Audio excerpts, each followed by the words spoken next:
Bugun men sizlarga juda muhim ogohlantirishni aytmoqchiman.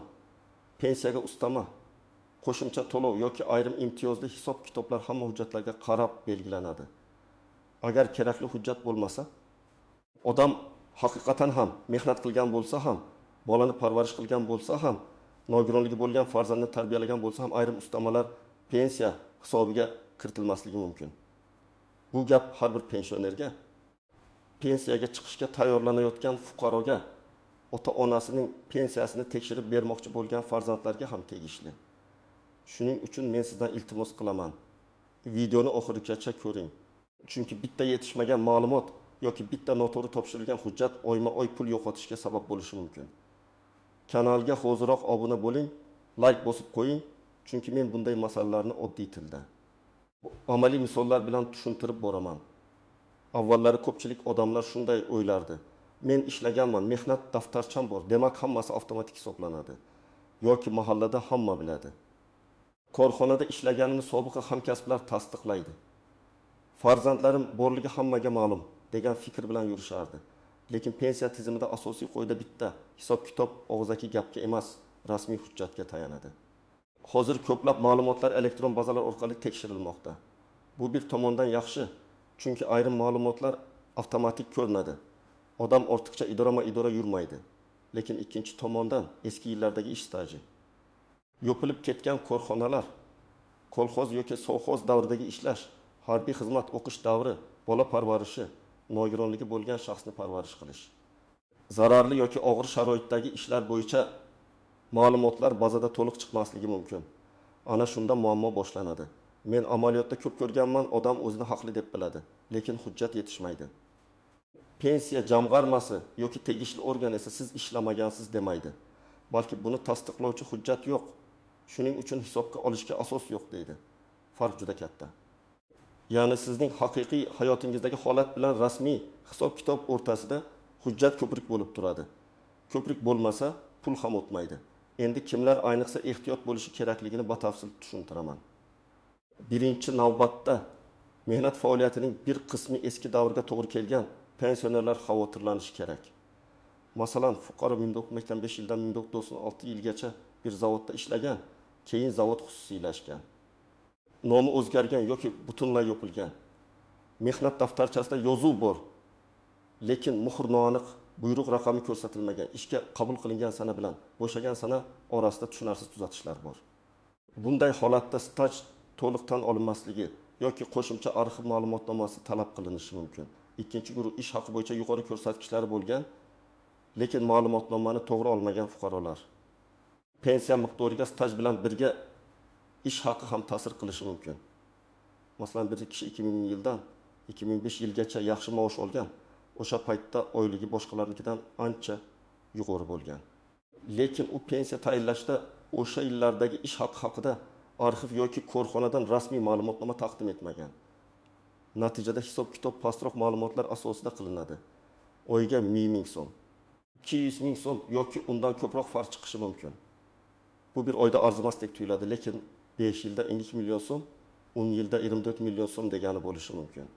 Uchinchi guruh farzandlari bor ayollar. Ko'pchilik ona bo'lgan davr, bola parvarishi, tug'ilganlik guvohnomalari, ayrim hollarda bolalarning voyaga yetgani yoki vafot etgani haqidagi hujjatlar pensiya hisobida ahamiyatli bo'lishi mumkinligini e'tibordan chetda qoldiradi. Masalan, ayol kishi 4 nafar farzandni dunyoga keltirgan. Lekin pensiya hujjatlarini topshirishda faqat pasport va mehnat daftarchasini bergan, farzandlarning tug'ilganlik guvohnomalarini taqdim etmagan. Agar qonunchilikdagi tegishli imtiyoz yoki staj hisoblash holati uchun bu hujjatlar zarur bo'lsa, ular bo'lmasa ustama yoki imtiyozli shartlar qo'llanmasligi mumkin. Bu yerda mening bolalarim bor-ku degan gap yetmaydi. Davlat organi uchun bolaning tug'ilganlik guvohnomasi, FHDYO ma'lumoti yoki tegishli elektron tasdiq kerak bo'ladi. 4-guruh nogironligi bo'lgan farzandni yoki mehnatga layoqatsiz oila a'zosini parvarish qilganlar. Bunday holatlarda ham hamma narsa hujjatga bog'liq. Nogironlik belgilangan sanasi, nogironlik guruhi, parvarish davri, qarindoshlikni tasdiqlovchi hujjat. Birga yashaganlik yoki parvarish vaqtini ko'rsatuvchi ma'lumotlar zarur bo'lishi mumkin. Misol uchun, ona 12 yil davomida nogironligi bo'lgan farzandiga qaragan, lekin nogironlik guvohnomasi eski, yo'qolgan. Tibbiy mehnat ekspert komissiyasi ma'lumotnomasi nusxasi saqlanmagan. Agar u bu hujjatlarni tiklamasa, ayrim davrlar hisobga olinmay qolishi mumkin. 5-guruh zararli, og'ir, maxsus sharoitdagi ishlarda mehnat qilganlar. Masalan, shaxtada, kimyo ishlab chiqarishida, issiq sexlarda, tibbiyotning ayrim og'ir yo'nalishlarida, transportda yoki boshqa maxsus ro'yxatlarga kiruvchi kasblarda ishlagan odamlar bor. Bunday ishlar bo'yicha oddiy ishlagan degan yozuvning o'zi yetarli bo'lmasligi mumkin. Lavozim nomi aynan qanday yozilgani, ish sharoiti, to'liq stavka, zararli sharoitda necha yil ishlagani. Korxona bergan aniqlashtiruvchi ma'lumotnoma muhim. Agar hujjatda lavozim nomini to'g'ri yoki qisqartirib yozilgan bo'lsa, imtiyozli staj tan olinmay qolishi ehtimoli bor. Men aniq hayotiy misol keltiraman. Tasavvur qiling. Erkak kishi 25 yil davomida og'ir ishlab chiqarishda ishlagan. U o'zini imtiyozli pensiyaga hali deb hisoblaydi. Mehnat daftarchasida operator deb yozilgan. Lekin qonuniy ro'yxatda aynan kimyoviy ishlab chiqarish apparatchisi yoki shunga o'xshash to'liq lavozim nomi bo'lishi kerak. Korxona esa hujjatda umumiy nom bilan yozib qo'ygan. Natijada odam men o'sha sexda ishlaganman desa ham, rasmiy aniqlashtiruvchi ma'lumotnoma bo'lmasa, imtiyoz hisoblanmasligi mumkin. Bunday vaziyatda arxidan buyruqlar, shtat jadvali, ish joyi tavsifi, zararli sharoitni tasdiqlovchi hujjatlar olinadi. Yana bir misol, ayol kishi 1992 yildan 1992 yilgacha maktabda ishlagan, keyin boshqa tumanga ko'chib ketgan. Mehnat daftarchasida yozuv bor, lekin maktab nomi o'zgargan. Muhr eski, arxivga topshirilgan, hujjatlar tartibsiz. Pensiya tayinlanayotganda 6 yillik staj bo'yicha savol tug'iladi. Agar u tuman xalq ta'limi bo'limi arxividan yoki davlat arxividan ishga qabul qilish va bo'shatish buyruqlari nusxasini olsa, masala hal bo'ladi. O'sha davr bo'yicha tortishuv davom etadi va pensiya miqdori kamayib qolishi mumkin. Kimlar unchalik xavotirlanmasligi mumkin?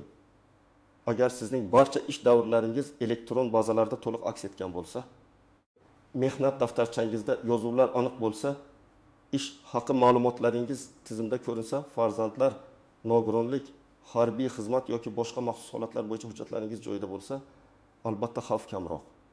Lekin men baribir har bir pensionerga o'z pensiya hisob kitobini kamida bir marta tekshirtirishni maslahat beraman. Chunki xatolik har doim ham odamga ko'rinmaydi. Endi istisnolar, yashirin nozik jihatlar va ko'pchilik bilmaydigan tuzoqlar haqida gapiraman. Birinchi nozik jihat, mehnat daftarchasi borligi har doim ham hamma narsa hal bo'ldi degani emas. Mehnat daftarchasida yozuv bo'lishi kerak. Lekin yozuv to'g'ri rasmiylashtirilgan bo'lishi ham shart. Sana aniqmi? Buyruq raqami bormi? Muhr o'qiladimi? Tashkilot nomi mos keladimi? Lavozim nomi tushunarlimi? Tuzatishlar qonuniy tasdiqlanganmi? Bularning hammasi ahamiyatga ega. Ikkinchi nozik jihat guvohlar masalasi. Ba'zi odamlar 2 kishi guvohlik bersa bo'ladi deb o'ylaydi. Ayrim holatlarda guvoh ko'rsatmasi yordam berishi mumkin. Lekin pensiya hisobida guvohlik hamma narsani almashtirib yuboradigan sirli vosita emas.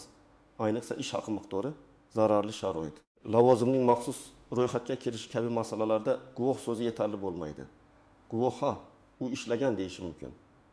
Lekin uning o'yligi falon edi yoki u aynan imtiyozli ro'yxatdagi lavozimda to'liq stavkada ishlagan degan masalalar uchun ko'pincha rasmiy hujjat talab qilinadi. 3-nozik jihat familiya, ism, otasining ismi o'zgarishi. Bu ayniqsa ayollarda ko'p uchraydi. Qiz familiyasi bilan mehnat daftarchasida ishlagan, turmushga chiqqach familiyasi o'zgargan, keyin pasporti yangilangan. Agar nikoh guvohnomasi, familiya o'zgarishini tasdiqlovchi hujjat bo'lmasa, eski hujjatlardagi shaxs bilan hozirgi shaxs bir odam ekanini isbotlashda muammo chiqadi. Masalan, mehnat daftarchasida Karimova Dilbar yozilgan. Hozir pasportda Saidova Dilbar turibdi. Bu oddiy holat. Lekin hujjat bilan bog'lanmasa tizimda savol tug'iladi. 4-nozik jihat tug'ilgan sana yoki ismda bitta harf farqi. Men bunday holatlarni ko'p uchratganman. Masalan, pasportda Gulnora, mehnat daftarchasida Gulnara. Bir joyda tug'ilgan sana 11 mart, boshqa joyda 12 mart. Otasining ismida bitta harf xato. Odam uchun bu mayda xato, lekin rasmiy hisob kitobda bu jiddiy muammo. Chunki hujjatlar bir-biriga mos kelmasa, qo'shimcha aniqlashtirish talab qilinadi. Ba'zan sud orqali yuridik faktni belgilashga ham to'g'ri keladi. Beshinchi nozik jihat arxiv ma'lumotnomasining sifati. Har qanday qog'oz ham yetarli emas. Ma'lumotnomada tashkilot nomi, hujjatga asos bo'lgan buyruq raqami, sana ishga kirgan va chiqqan vaqt, lavozim, ish haqi bo'lsa oylar kesimida ko'rsatkichlar, rahbar yoki mas'ul shaxs imzosi. Muhr, ro'yxat raqami bo'lishi kerak. Ba'zan odam arxivdan juda umumiy ma'lumot olib keladi. Falonchi bizda ishlagan degan bir jumla. Lekin pensiya hisoblash uchun bu yetarli bo'lmasligi mumkin. 6-chi nozik jihat. Ustama va qo'shimcha to'lovlarning hammasi avtomatik qo'shilmaydi. Ba'zi ustamalar yoshga nogironlikka, qaramog'idagi shaxsga, urush yoki mehnat faxriyligi maqomiga, davlat mukofotlariga, alohida xizmatlarga yoki qonunchilikda belgilangan holatlarga bog'liq bo'lishi mumkin. Har bir holatning o'z tasdiqlovchi hujjati bor. Masalan, davlat mukofoti bo'yicha ustama bo'lsa, mukofot guvohnomasi yoki farmon ma'lumoti kerak. Qaramog'ida mehnatga layoqasiz shaxs bo'lsa, qarindoshlik, yoshi, nogironligi, birga yashashi yoki ta'minotda ekani tasdiqlanishi kerak bo'lishi mumkin. 7-chi nozik jihat. Keyin o'lib kelaman degan yondashuv. Ba'zi fuqarolar pensiya tayinlanayotgan paytda hujjat to'liq bo'lmasa ham, hozircha shunday hisoblayvering, keyin topaman deydi. Bu yomon emas, lekin shuni tushunish kerak. Keyin hujjat topshirilganda qayta hisoblash tartibi qonunchilikdagi muddat va qoidalarga bog'liq bo'ladi. Hujjatni kech topshirish oyma-oy yo'qotishga olib kelishi mumkin. Shuning uchun men doim aytaman. Pensiyaga chiqishdan 6 oy oldin hujjat yig'ishni boshlang. Pensioner bo'lib bo'lganlar esa bu gunoh hujjatlarini tekshirsin. 8-chi nozik jihat plastik karta yoki bankdagi pul tushumi pensiya to'g'ri hisoblanganini anglatmaydi. Odam har oy pensiya olyapti, demak hammasi joyida deb o'ylaydi. Lekin pensiya tayinlangan bo'lishi boshqa, uning miqdori to'g'ri hisoblangan bo'lishi boshqa. Agar stajning 3 yili kirmay qolgan bo'lsa, ish haqi noto'g'ri olingan bo'lsa, farzandlar bo'yicha zarur ma'lumot qo'shilmagan bo'lsa, odam yillar davomida kam pensiya olib yurishi mumkin. Endi nima qilish kerakligini aniq qadamma-qadam aytaman. Birinchi qadam, o'z hujjatlaringizni bitta papkaga yig'ing. Pasport yoki ID karta nusxasi, mehnat daftarchasi, diplom, harbiy bilet, nikoh yoki ajrim guvohnomasi, familiya o'zgarganini tasdiqlovchi hujjatlar, farzandlarning tug'ilganlik guvohnomalari, nogironlik ma'lumotnomalari, davlat mukofotlari, ish haqi haqida ma'lumotnomalar. Arxiv javoblari hammasi alohida tartibda tursin. Ikkinchi qadam, mehnat daftarchasini varaqlab, har bir yozuvni tekshiring. Ishga kirgan sana bormi, bo'shagan sana bormi, buyruq raqami yozilganmi, muhr o'qiladimi, tashkilot nomi aniqmi? Agar biror joyda bo'shliq, xato o'chirilgan yozuv noaniq muhr bo'lsa, o'sha tashkilotning huquqiy vorisi yoki arxivini izlash kerak. Korxona ishlayotgan bo'lsa, kadrlar bo'limiga murojaat qilasiz. Korxona yopilgan bo'lsa, tuman yoki viloyat arxiviga, tegishli idoraviy arxivga murojaat qilasiz. 3-qadam, ish haqi ma'lumotlarini tekshiring. Ayniqsa sizda maosh yuqori bo'lgan davrlar bo'lsa, ularni hujjat bilan tasdiqlashga harakat qiling. Arxivga murojaat qilganda oddiy ishlaganlik haqida emas, aynan oyma-oy ish haqi haqida ma'lumotnoma so'rang. Arizada qaysi yillar kerakligini aniq yozing. Masalan, 1992 yil yanvar oyidan 2002 yil dekabr oyigacha bo'lgan davr uchun oylik ish haqi ma'lumotlarini berishingizni so'rayman. Shunda javob ham aniqroq bo'ladi. 4-qadam, maxsus holatlaringizni alohida ro'yxat qiling. Men zararli ishda ishlaganmanmi? Harbiy xizmat qilganmanmi? Farzandlarim bo'yicha imtiyozli holat bormi? Nogironligi bo'lgan farzand yoki oila a'zosini parvarish qilganmanmi? Davlat mukofotim bormi? Qaramog'imda mehnatga layoqatsiz shaxs bormi? Har bir savol yoniga hujjat bor yoki hujjat yo'q deb yozing. Qaysi joyda hujjat yo'q chiqsa, aynan o'sha joy sizning xavf nuqtangiz. 5-qadam. Pensiya jamg'armasining hududiy bo'limiga yoki davlat xizmatlari markaziga murojaat qilib, pensiya hisob kitobingizni tushuntirib berishni so'rang. Men tavsiya qiladigan eng to'g'ri yo'l. Og'zaki so'rash bilan cheklanib qolmang. Yozma murojaat qiling. Murojaatda shunday mazmun bo'lishi mumkin. Mening pensiyam tayinlanishida qaysi ish staji davrlari hisobga olingani, qaysi ish haqi davri asos qilib olingani, qanday ustama va qo'shimcha to'lovlar qo'llangan haqida yozma ma'lumot berishingizni so'rayman. Yozma javob keyingi harakatlar uchun asos bo'ladi. 6-qadam, agar biror davr hisobga olinmaganini bilsangiz, darhol tasdiqlovchi hujjat izlang. Arxivga ariza yozing, eski korxona vorisini toping, tuman hokimligi arxidan so'rang, sobiq idoraning yuqori tashkilotiga murojaat qiling. Agar hujjatlar umuman topilmasa, ayrim holatlarda sud orqali yuridik faktni belgilash masalasi ko'riladi. Lekin sudga borishdan oldin arxivlardan yozma javoblar yoki hujjat saqlanmagan degan ma'lumotlarni yig'ib qo'yish kerak. 7-qadam.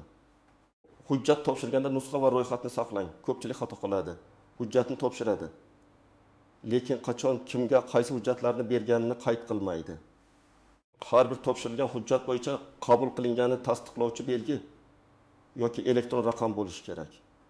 Agar keyin siz bu hujjatni bermagansiz degan gap chiqsa, qo'lingizda dalil bo'ladi. 8-qadam.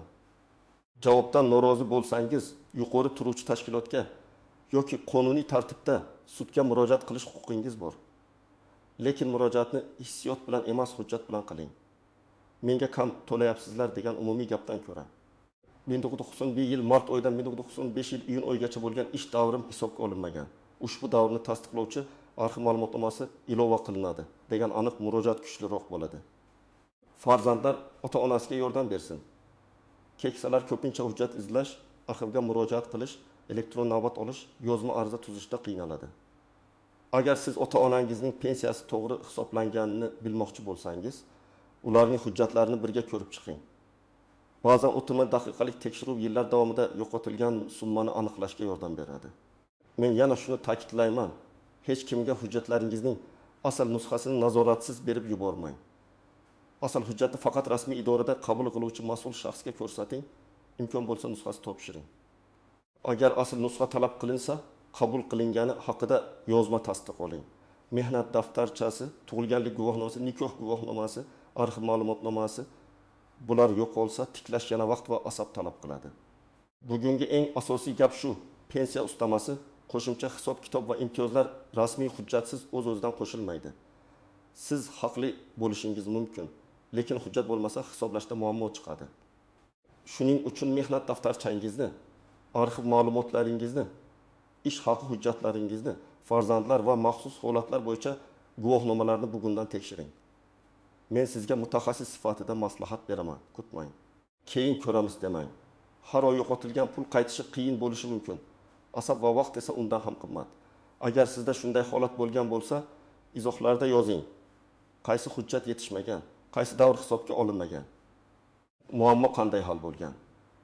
Bu boshqa pensionerlarga ham katta yordam beradi. Videoga like bosing, kanalga obuna bo'ling va yaqinlaringizga yuboring, chunki bu ma'lumot har bir oilaga kerak bo'lishi mumkin.